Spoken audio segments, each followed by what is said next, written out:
بسم اللہ الرحمن الرحیم۔ آج کی اس نشست میں ہم استاد اور استاذ میں فرق کریں گے۔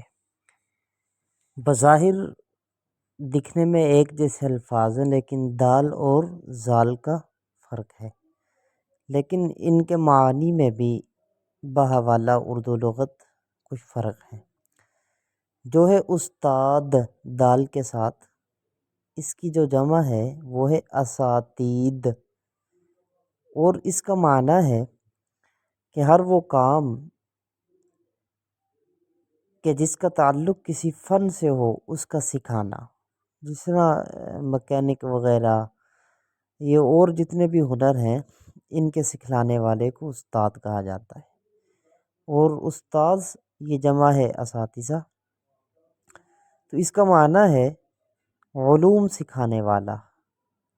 تو بہرحال استاذ کے اردو لغت میں جو معنی ہیں وہ تین لکھے ہیں: ماسٹر، ٹیچر اور معلم، یعنی دینی علوم یا دنیاوی علوم سکھانے والا۔